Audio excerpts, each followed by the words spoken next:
Twelfth maths के लिए एक टॉपिक है इक्विवेलेंस क्लास, जो आपके फर्स्ट चैप्टर से रिलेटिव है, वो हम स्टडी करेंगे। तो आप ये पहले इसके बारे में थोड़ा सा इन्फॉर्मेशन दे दें कि ट्वेल्थ बोर्ड एग्जाम में 6 मार्क्स का एक क्वेश्चन आता है आपके चैप्टर 1 से। उसमें दिखाना होता है कि given relation is equivalence relation and साथ में लिखा होगा फाइंड द क्लास या इक्विवेलेंस क्लास ऑफ 2, 3, 4 ऐसे लिखा रहता है। तो इतने 6 मार्क्स का वो एक पार्ट होता है जो 1 मार्क्स या 2 मार्क्स यानी 6 नंबर का है। तो बाई पार्टीशन ने इक्विवेलेंस दिखाया तो 3 नंबर वहाँ मिल गया, फिर आपने इक्विवेलेंस क्लास निकाला 2 नंबर वहाँ मिल गया। तो पूरा एक एग्जैक्ट क्वेश्चन नहीं आता, लेकिन उसी का एक पार्ट होता है लॉन्ग क्वेश्चन का, वो टॉपिक है इक्विवेलेंस क्लास। तो आइए सबसे पहले हम देख लेते हैं स्टूडेंट्स इक्विवेलेंस क्लास होता क्या है। तो मैंने कुछ डेफिनेशन लिख दिया, लेकिन उससे पहले मैं आपको समझा दूं। इक्विवेलेंस क्लास जो होता है वो इक्विवेलेंस रिलेशन से निकल के आता है। अब इसका मतलब क्या हुआ, ये चीज समझ लो कि अगर मुझे कोई एक रिलेशन दिया है और उसी रिलेशन का एक एलिमेंट है जिसका मुझे इक्विवेलेंस क्लास निकालना है, तो जो रिलेशन दिया है वो कंफर्म क्या होना चाहिए, इक्विवेलेंस रिलेशन होना चाहिए। क्योंकि अगर वो इक्विवेलेंस रिलेशन नहीं है और वो एलिमेंट इक्विवेलेंस रिलेशन में बिलोंग नहीं करता है, तो उसका इक्विवेलेंस क्लास निकाला ही नहीं जा सकता। इट मींस इक्विवेलेंस क्लास निकालने के लिए इक्विवेलेंस रिलेशन का होना कंपलसरी। ये बात समझ में आ गई। यानी इक्विवेलेंस क्लास जो होता है वो कहां से निकाला जाता है, इक्विवेलेंस रिलेशन से निकाला जाता है। पहली बात समझ में आ गई। तो मैंने कुछ डेफिनेशन लिखा है, देखो इक्विवेलेंस क्लास मैंने हेडिंग डाली और मैंने लिखा है यहाँ कि इक्विवेलेंस क्लास, अब जैसे मैंने लिखा है इक्विवेलेंस क्लास ए, तो ये डिनोट किया जाता है जैसे ऐसे ए लिखा हुआ है, तो इसका मतलब क्या है, इसका मतलब इक्विवेलेंस क्लास ऑफ ए लिखा हुआ है। कह रहा है कंटेनिंग ए, एक एलिमेंट है, उसी का ये अगर ऐसे ब्रैकेट में कर दिया तो क्या कहा जाएगा, इक्विवेलेंस क्लास पढ़ा जाएगा। और वो कहाँ बिलोंग करता है, एक सेट में।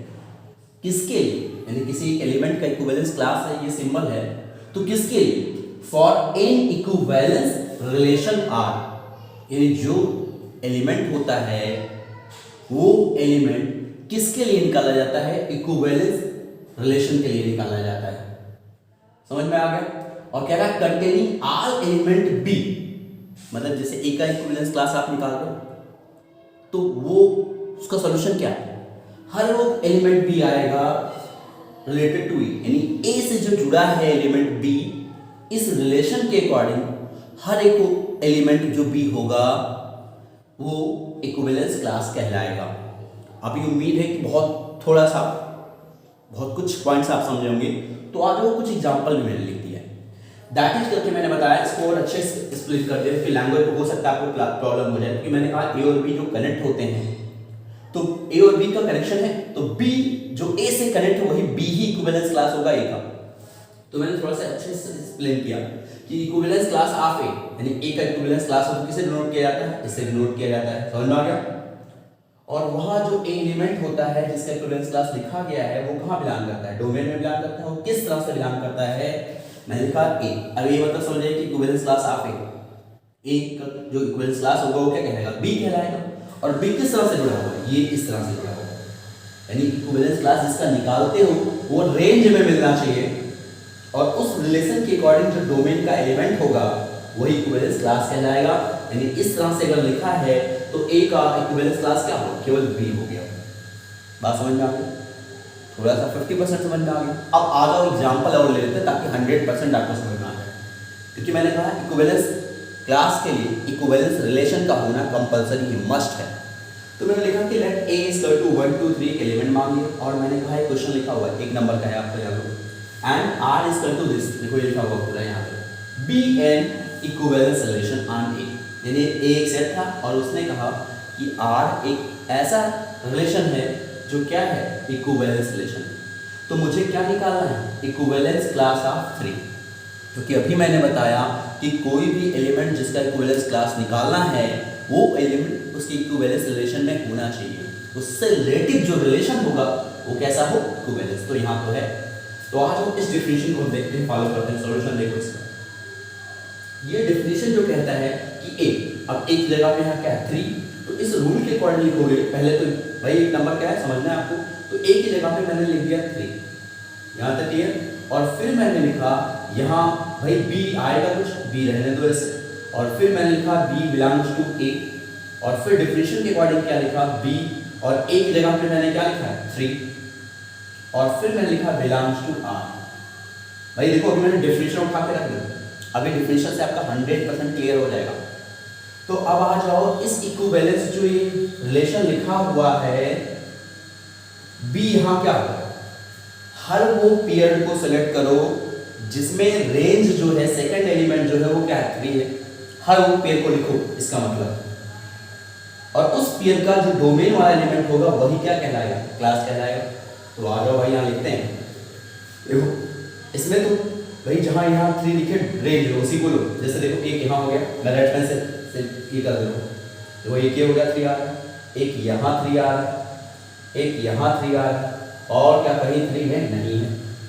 तो इस रूल के अकॉर्डिंग हम यहाँ क्या लिख सकते हैं, क्योंकि भाई मैंने कहा डोमेन में 3 लिखना चाहिए, तो और ये केवल बी एलिमेंट को इसका क्लास कहते हैं। तो यहाँ जो आया आपने ऐसे लिख दिया B such that B belongs to A, तो यहाँ क्या क्या लिखोगे, देखो एक तो हो गया 3, दूसरा हो गया 2, तीसरा हो गया 1, बिलोंग्स टू क्या आर कर रहे हैं। तो मैंने कहा भाई ये जो बी था, बी कहाँ का एलिमेंट था, ये पहला वाला एलिमेंट था ना, तो इसमें पहला वाला एलिमेंट क्या है 3 है, 2 है, 1 है, समझ में आ गया। तो यानी ए का जो 3 का इक्विवेलेंस क्लास होगा वो कौन कौन सा होगा, ये 3 हो जाएगा, ये 2 हो जाएगा, और ये कौन सा हो जाएगा 1 हो जाएगा, क्योंकि हर एक फर्स्ट एलिमेंट को ही हम इक्विवेलेंस क्लास कहते हैं। तो 3 का इक्विवेलेंस क्लास आ गया स्टूडेंट्स, यहाँ आ गया आपका 3, फिर क्या आ गया 2, और फिर क्या आ गया 1। क्या बात समझ में आ गई।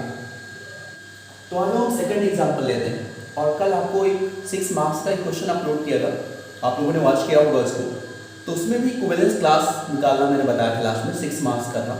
तो लास्ट में इक्विवेलेंस क्लास निकालते हैं, 1 मार्क्स या 2 मार्क्स उससे मिलता है। तो वही क्वेश्चन फिर से लिख दिया, क्योंकि हो सकता है कुछ स्टूडेंट्स को प्रॉब्लम आ गई हो, डाउट्स आ गए हो। तो आ जाओ देखो मैंने क्या लिखा, अब भाई मैं वो 6 मार्क्स नहीं ले रहा हूँ, वो वाला पोर्शन लिख रहा हूँ सिर्फ बस।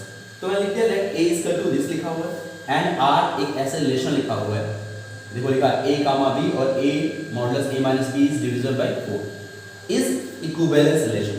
तो मुझे यहाँ किसकी क्लास निकालना है, 2 का निकालना है। तो आ जाओ सबसे पहले इसके अकॉर्डिंग, भाई इसमें तो बहुत सारे एलिमेंट आएंगे, यहाँ 0 से 12 है, तो 0 से 12 0 1 2 3 4 5 ऐसे 12 तक जाओगे, लेकिन इसका क्लास निकालना मैं डायरेक्ट शॉर्ट फॉर्म में बता रहा हूँ आपको। सबसे पहले आप फार्मूला लिख दो, यहाँ सॉल्यूशन में लिख रहा हूँ, फार्मूला आपने लिख दिया कि अच्छा इक्विवेलेंस टू क्लास क्या होता है, यहाँ आप लिखते हो बी सच दैट, क्या लिखते हो बी बिलोंग्स टू ए, और साथ में लिखते हो B comma 2 belongs to R. यहाँ तक क्लियर हो गया। तो अच्छा ये क्या कह रहा है, अगर वो बिलोंग करता है आर में तो दोनों का डिफरेंस क्या होना चाहिए 4 आना चाहिए, लेकिन भाई मैंने कहा इक्विवेलेंस क्लास है तो सेकंड वाला तो 2 ही होगा, समझ में आ रहा। तो इसके अकॉर्डिंग क्या लिखोगे, इसके यहाँ से अगर पहला एलिमेंट भाई 0 से लेकर 12 तक मैं कुछ भी तो सेलेक्ट कर सकता हूँ इसके अकॉर्डिंग, 0 से लेकर 12 तक। तो आ जाओ बी हम इन्हीं में से कोई भी ऐसा सेलेक्ट करें जिनसे दोनों का डिफरेंस जो भी आए वो किससे डिविजिबल 4 से, क्योंकि वही सारे एलिमेंट तो इस आर में हैं और वहीं से हम एलिमेंट को सेलेक्ट करेंगे। तो आ जाओ मैं लिखने जा रहा हूँ, देखो समझ में आ गया। तो यहाँ मैं उस नाम से जब पेयर बनाऊंगा तो ऐसे लिख दिया मैंने B such that B belongs to A, यहाँ तक ये आपका सेकंड एलिमेंट 2 होना चाहिए। तो क्या क्या बनेगा, अगर मैंने इसको, क्योंकि मैंने कहा 0 से 12 सेलेक्ट कर सकते हैं, तो b 0 लिया तो 0 माइनस 2 नहीं होगा, 1 लिखा 1 माइनस 2 नहीं होगा, लेकिन 2 माइनस 2 हो जाएगा, क्योंकि जब आप 2 माइनस 2 करोगे तो 0 आएगा, और 0 तो 4 से डिविजिबल होता है। ऐसे 3 माइनस, क्योंकि हाँ इसमें तो भाई 2 सेकंड पोर्शन पे तो रहेगा ही रहेगा, मतलब सेकंड में तो 2 लिख दो, आप मूल के लिख दो, क्योंकि जिसका इक्विवेलेंस क्लास निकालना है वो रेंज में तो होगा ही होगा। तो यहाँ 3 भी लिख सकते, 3 माइनस 2 बना जाएगा, 4 नहीं लिख सकते, 5 लिख सकते, 6 लिख सकते हो, क्योंकि जैसे ही 6 माइनस 2 करोगे क्या आ जाएगा 4 आ जाएगा ना। फिर अगला लिखो 5 7 8 9 10 लिख सकते हो, क्योंकि 10 जैसे यहाँ लिखोगे 2 माइनस करोगे तो क्या आ जाएगा 8 आ जाएगा। अगला देखो 11 नहीं लिख सकते, 11 माइनस 2 नहीं आएगा, 4 से डिविजिबल नहीं होगा।